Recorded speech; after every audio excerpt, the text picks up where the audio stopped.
वो ऐसी घड़ी सी, वो 2 रुपये दिंदा ते 2 रुपयों के ढेर लगने, 2 लड्डू दे दिंदा ते लड्डुआं के ढेर लगने सन। उन्हें 2 लेडने दे दिते ते मैं मंग था, मैं लै लेने। ये सारे लेडने उस बंदे नूं खाने पैने ने जिन्हें दिते।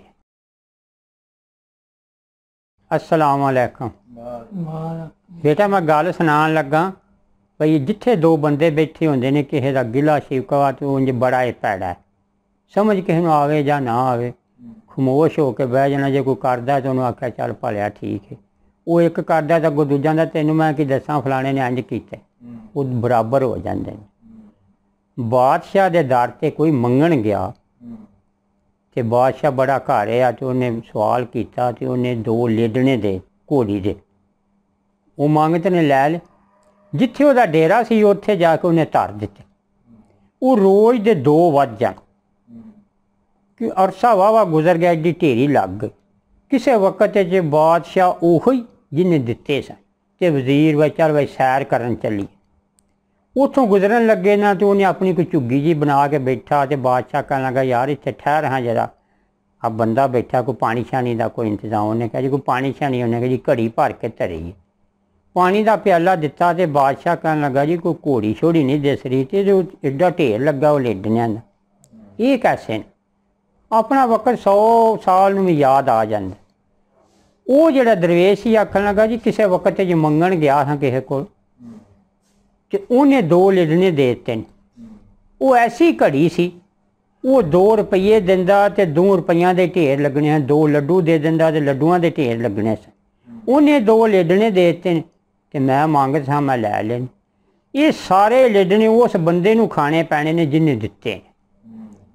बादशाह ने उंदी पाई तो उन्हें क्यों हो ये तो मैं ही दिते हैं। उन्होंने वो घोड़ा छोड़ा वजीर भुल गया, थले उतर के उसको माफ़ी मंगी तो कहने लगा इन्हों का कोई घटन का भी सबब है। वो दरवेश कहने लगा जी है, गिले की गल आउन लगी जोड़ा चप्पे चप्पे ते करने।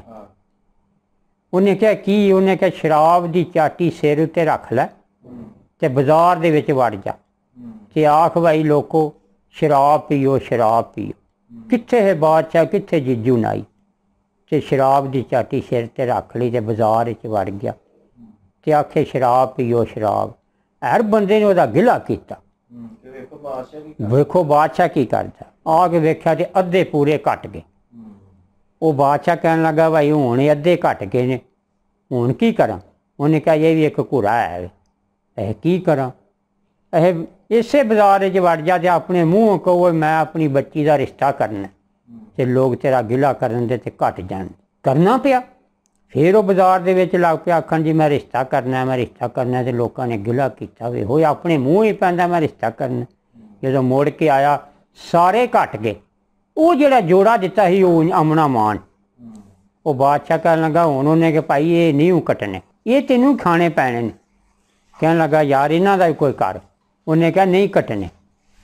आखन लगा इसे बाजार दे विच एक तरखान की दुकान आरा लाया ते कारीगर लाए, उन्हें नहीं आखना। तो बादशाह कहने लगा यार ये किहड़ी गल, मैं जाके वह तरला कर लेना। आखांगा वेख लै भाई उंज मैं तेनों दस छड़िया वे नहीं कटने। उहो ही बादशाह जाके वेख्या आरा लगा, कारीगर लगे, जाके उन्होंने कहन लगा भाई तू क्यों नहीं आंदा, तेरा की बिगड़दा? उन्हें अगों की आख्या? उन्हें कहा जा भलिया तू तो ना बिगड़दा कुछ नहीं, मैं जे ये गल आखा ना तू ना कुछ नहीं बिगड़दा। मेरे जोड़ा कोई आटे च लून है, जड़ियाँ कोई नेकियां है तो अल्लाह की जात नूं पता है ना, तो मेरियां इंज हो जानियां जिवें चुल्ह दे विच लकड़ी बाली दी तो कोला हो जाता। मैं जे आखा ना तो मेरी जी कोई माड़ी मोटी नेकी मेरी इंज कोला हो जानी, तो जो मर्जी आ तो कहो मैं नहीं कहना। तो बादशाह मुड़ के आ गया आखन लगा भाई वाकई तू सच्चा है। वाकई उन्हें आख्या भी मैं नहीं आखना जो मर्जी हो जाए, तू आना बिगड़ता ही कुछ नहीं, मेरियां जड़ियाँ कोई माड़ी मोटी नेकी है ना मेरी कोला हो जानी। तो गल करन दा मकसद बेटा ये वे इन्नी बुरी बात है भाई किसी का गिला गुजारी करनी। असी किसी कोने ते भी खलोते होइए तो असी बगैर गिले ते कर लो करनों रहिंदे ही नहीं, तो किड्डी गल है। पर वो अकल च नहीं ना हुंदी। वो कहने लगा तू आना बिगड़ता ही कोई नहीं, मेरा रहिंदा ही कख नहीं।